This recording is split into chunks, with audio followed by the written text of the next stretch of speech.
Hello दोस्तों, कैसे हो। कल हमने क्वेश्चन 90 तक पढ़ लिए थे। आज हम आगे शुरू करते हैं। शायद आज एंशियंट हिस्ट्री जो है पूरी हो जाएगी। चलिए शुरू करते हैं। कौन से चोल राजा ने मालदीव के द्वीपों पर दरियाई विजय पाई थी। मतलब कौन सा जो चोल राजा था जिसने मालदीव के द्वीप थे जो मालदीव के उन पर दरियाई विजय पाई थी। कौन थे वे? राजा राज प्रथम। राजा राज प्रथम। ठीक है, इस क्वेश्चन से देखो। क्वेश्चन 94 से किस वर्ष हाइडे स्पेस की लड़ाई आयोजित की गई थी। ये बताना है कि जो हाइडे स्पेस की लड़ाई थी वो कब आयोजित की गई थी, ये बताना है। इसका राइट आंसर हो जाएगा 326 ईसा पूर्व में। कब? 326 ईसा पूर्व में। वर्ष 326 ईसा पूर्व में हाइडे स्पेस की लड़ाई आयोजित की गई थी। कब? 326 में। हाइडे स्पेस की लड़ाई पोरस और सिकंदर महान के मध्य की गई थी। किसके मध्य? पोरस और सिकंदर के मध्य। पोरस और सिकंदर के मध्य। दक्षिणी भारतीय मंदिरों के प्रवेश द्वार को क्या कहा जाता था? जो दक्षिणी भारतीय मंदिर थे, मानी जो साउथ में जो टेम्पल थे, वो उनके जो प्रवेश द्वार होते थे जिनमें अंदर जाते थे, उनको क्या बोलते थे? उनको बोलते थे गोपुरम। क्या बोलते थे? गोपुरम। दक्षिणी भारतीय मंदिरों के प्रवेश द्वार को गोपुरम कहा जाता था।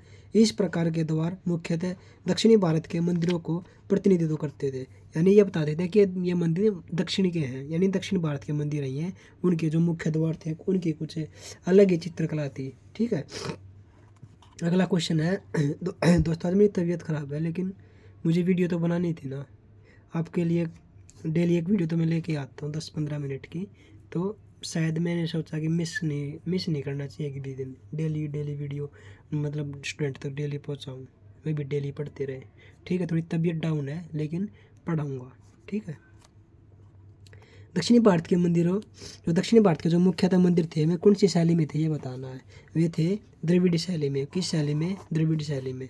दो शैली हैं, एक द्रविड़ शैली और दूसरी आप कमेंट में बॉक्स में बताओ कौन सी है, फिर मैं बाद में बताऊंगा आपको कि कौन सी है दूसरी शैली। दक्षिणी भारत के मंदिरों को प्रवेश द्वार में मुख्यतः गोपुरम का निर्माण सर्वप्रथम पहले शासकों ने कराया था। देखो, अब ये क्या कह रहा है? अब ये कह रहा है कि जो, ठीक है, भारत के दक्षिणी जो राज्य थे उनमें क्या था?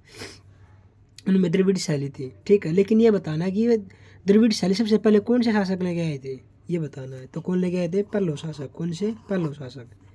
अगला देखो, सत्यमेव जयते शब्द उपनिषद किस उपनिषद से वर्णित है, ये बताना है। जो सत्यमेव जयते शब्द है वो कौन से उपनिषद में दे रखा है? ठीक है, कौन से में? मुंडको उपनिषद में। कौन से में? मुंडको उपनिषद में। सत्यमेव जयते शब्द मुंडको उपनिषद में वर्णित है। सत्यमेव जयते हमारे देश का राष्ट्रीय आदर्श वाक्य है। क्या है? हमारे देश का राष्ट्रीय आदर्श वाक्य है। सत्यमेव जयते हमारे देश के राष्ट्रीय प्रतीक के नीचे देवनागरी लिपि में अंकित है। यानी हमें उस पे देवनागरी जो हमारी लिपि है उसमें लिख रखा है, उसमें लिख रखा है। ठीक है, सत्यमेव जयते को राष्ट्रीय आदर्श वाक्य के रूप में भी 26 जनवरी 1950 को अपनाया गया था। ये बताना है कि जो सत्यमेव जयते वाक्य में लिया था वो हमें कब लिया था हमारे संविधान में, कब, मतलब उसको रिटर्न किया गया था कब? 26 जनवरी 1950 को। आगे देखो, सत्यमेव जयते शाब्दिक अर्थ सत्य की जीत होती है। जो सत्यमेव जयते है उसका क्या अर्थ होता है? सत्य की जीत। ठीक है, महाबलीपुरम में प्रसिद्ध समुद्र तट का निर्माण किसने किया था? जो महाबलीपुरम है उसमें जो प्रसिद्ध समुद्र का तट है उसका निर्माण कब किया गया था? उसका निर्माण किया गया था, किसने किया था? नरसिंह वर्मन द्वितीय ने। किसने? नरसिंह वर्मन द्वितीय ने। महाबलीपुरम के प्रसिद्ध समुद्र तट का निर्माण नरसिंह वर्मन द्वितीय ने किया था। किसने? नरसिंह वर्मन द्वितीय ने। अगला क्वेश्चन देखो, नरसिंह वर्मन द्वितीय पल्लव वंश के शासक थे। किस वंश के शासक थे? पल्लव वंश के। किसके? पल्लव वंश के। नरसिंह वर्मन द्वितीय शासनकाल लगभग 695 से 700 ईस्वी तक रहा था। जो नरसिंह वर्मन द्वितीय था उसका शासनकाल कब से कब तक रहा था? उसका 695 से 720 ईस्वी तक। महाबलीपुरम के शोर मंदिर, जो महाबलीपुरम का शोर मंदिर है वो, और कैलाशनाथ का मंदिर, ठीक है, उसका निर्माण किसके द्वारा किया गया था? यानी कौन सा शासक था जिसने कौन से शासक के समय में महाबलीपुरम के शोर मंदिर और कैलाशनाथ मंदिर का जो निर्माण किया गया था, यानी बनवाया था, किसने बनवाया था? नरसिंह वर्मन द्वितीय ने। किसने? नरसिंह वर्मन द्वितीय ने। अगला देखो, वास्तुकला में पंचायतन शैली किस शब्द से संबंधित है? जो वास्तुकला थी, जो प्राचीन काल में जो वास्तुकला थी, उसमें प्राचीन शैली पंचायत शैली वो शब्द किससे संबंधित है? यानी कि वो शब्द हम कैसे समझते थे? उस शब्द को किससे कैसे समझते थे? मंदिर से। किससे? मंदिर से। अगला क्वेश्चन है, वास्तुकला में पंचायतन शैली शब्द मंदिर निर्माण से संबंधित है। किसमें है? मंदिर निर्माण से संबंधित है। पंचायतन शैली एक केंद्रीय मंदिर है। केंद्रीय मंदिर 4 अन्य मंदिरों के द्वारा घिरा हुआ होता है। जो पंचायतन शैली है वो केंद्रीय मंदिर है। जो पंचायतन शैली में क्या होता है? एक मंदिर को 4 अन्य मंदिरों द्वारा घिरा होता है, यानी बीच में एक मंदिर, उसके कोनों पर 4 मंदिर, ठीक है, उसका घिरा होता है अन्य मंदिरों के साथ। अगला क्वेश्चन है, पंचायतन शैली में निर्मित प्रमुख मंदिरों में खजुराहो प्रसिद्ध कंदरिया महादेव मंदिर, लक्ष्मण मंदिर भुवनेश्वर में स्थित लिंगराज मंदिर तथा देवगढ़ में उत्तर प्रदेश में स्थित दशावतार मंदिर। ठीक है, ये मंदिर दे रखे हैं, आप ये पढ़ लेना एक बार। देखो मैंने जूम कर दिया, आप इनको पढ़ लेना एक बार, ठीक है। अगला क्वेश्चन है, मंदिर स्थित जंतर मंत्र का निर्माण किस महाराजा ने करवाया था? जो दिल्ली में जो जंतर मंत्र है उसका निर्माण किस महाराजा ने करवाया था, ये बताना है। किसने करवाया था? जयपुर के जयसिंह द्वितीय ने। जयपुर के जयसिंह द्वितीय ने। जो दिल्ली का जंतर मंत्र था, जो दिल्ली का जंतर मंत्र है उसका निर्माण किस राजा ने करवाया था, ये बताना है। इसका राइट आंसर हो जाएगा जयपुर के जयसिंह द्वितीय ने। ठीक है, अगला क्वेश्चन है, दिल्ली में स्थित जंतर मंत्र का निर्माण महाराजा किसका? जयपुर का राजा जयसिंह द्वितीय ने किया था। ठीक है, किसने? जयसिंह द्वितीय ने।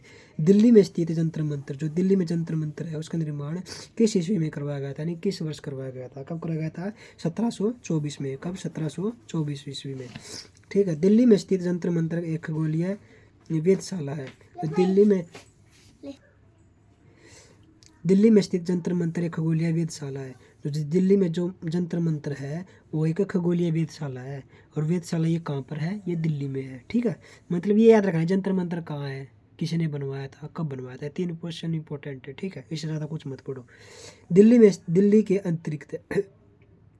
के अतिरिक्त 4 अन्य जंतर मंत्र वाराणसी में, जयपुर में, मथुरा में और उज्जैन में प्रवेश स्थित है। मतलब दिल्ली में जो जंतर मंत्र है ये, ठीक है, इसके अलावा वाराणसी, जयपुर, मथुरा और उज्जैन में भी स्थित है। ठीक है। अगला क्वेश्चन है, निम्नलिखित में से किस राजा ने गांगेकोंडा चोलापुरम मंदिर का निर्माण किया था? जो गंगेकोंडा जो मंदिर था, जो चोलपुरम मंदिर था गंगाकोंडा, वो किस राजा ने बनवाया था, ये बताना है। ठीक है, किसने बनवाया था? राजेंद्र चोले प्रथम ने। किसने? राजेंद्र चोले प्रथम ने। ठीक है, अगला क्वेश्चन है, राजा राजेंद्र चोल प्रथम ने गंगेकोंडा चोलपुरम मंदिर का निर्माण करवाया था। इस मंदिर का निर्माण 1035 ईस्वी में किया था। कब? 1035 ईस्वी में। इसे गंगेकोंडा चोलपुरम बृहदेश्वर मंदिर भी कहा जाता था। कौन सा मंदिर? बृहदेश्वर मंदिर। ये एक ऐतिहासिक मंदिर भगवान शिव को समर्पित है। किसको समर्पित है? जो ये मंदिर है ना, कौन सा मंदिर? ये गंगेकोंडा जो चोलपुरम मंदिर है, ये मतलब ये क्या है किसको, मतलब किस देवता को समर्पित है, बताना है। ये किसको समर्पित है? शिव को समर्पित है। किसको? शिव को। अगला है, यह मंदिर भारत के तमिलनाडु राज्य के अरियलूर जिले में स्थित है। कहाँ पे स्थित है? तमिलनाडु में। तमिलनाडु में राज्य में मतलब कौन सा जिला है? अरियलूर में। कहाँ पर? अरियलूर में। मतलब ये शब्द पहली बार पढ़ रहे हैं। मतलब ये भी जिलों के नाम है, जैसे हमारे यहाँ हरियाणा में है सोनीपत, पानीपत, ठीक है, तो ऐसे ही एक तमिलनाडु में जिला है। आगे देखो, राजेंद्र चोल प्रथम चोल वंश के सबसे महान शासक था। जो राजेंद्र चोल था वो जो राजेंद्र चोल था वो प्रथम था, जो चोल वंश का सबसे महान शासक था, यानी शक्तिशाली शासक था। उसने बहुत से कार्य किए, जैसे उसको महान कहा गया। श्रवण बेलगोला कहाँ पर स्थित है, ये बताना है। ये क्वेश्चन बार बार आता है और कंफ्यूज करता है पेपर में। कहाँ पर है? कर्नाटक में। श्रवण बेलगोला कहाँ पर है? कर्नाटक में। श्रवण बेलगोला कर्नाटक में स्थित है। कर्नाटक राज्य के हासन जिले में स्थित है। कहाँ पर है? हासन जिले में। कहाँ पर है? हासन जिले में। यह 2 पहियों चंद्रगिरी तथा दमंतगिरी पहाड़ियों में मध्य में स्थित एक प्रमुख स्थान रखता है। गोमतेश्वर मंदिर प्रतिमा यहाँ भी स्थित है। कहाँ पर है? यहीं स्थित है। श्रवणबेलगोला में जैन धर्म का एक प्रमुख तीर्थ स्थल है और प्राचीन संतों से मिली जानकारी के अनुसार सम्राट चंद्रगुप्त मौर्य ने अपने जीवन के अंतिम क्षण इसी स्थान पर व्यतीत किए थे। जो बेलगोला है वो जैन धर्म से प्रमुख तीर्थ स्थल है। अब ये आ जाए जो अब ये क्वेश्चन आ जाए कि श्रवणबेलगोला कौन से धर्म से संबंधित है, तो जैन धर्म से संबंधित है। ठीक है, क्योंकि जैन धर्म का एक पवित्र स्थल है, उसके बारे में वहाँ बताया गया है। ठीक है, प्राचीन स्रोतों के मिली जानकारी के अनुसार जो जानकारी मिली है प्राचीन स्रोतों से, उसके अनुसार हम सम्राट चंद्रगुप्त मौर्य ने अपने जीवन के अंतिम क्षण इसी स्थान पर व्यतीत किए थे। जो श्रवणबेलगोला है, यहाँ पर किसने? चंद्रगुप्त मौर्य ने अपनी ज़िंदगी के मतलब अंतिम क्षण इसी स्थान पर बिताए थे। कहाँ पर? श्रवणबेलगोला में। ठीक है, दोस्तों इस वीडियो में बस इतना ही, आगे का कल पढ़ेंगे। ठीक है।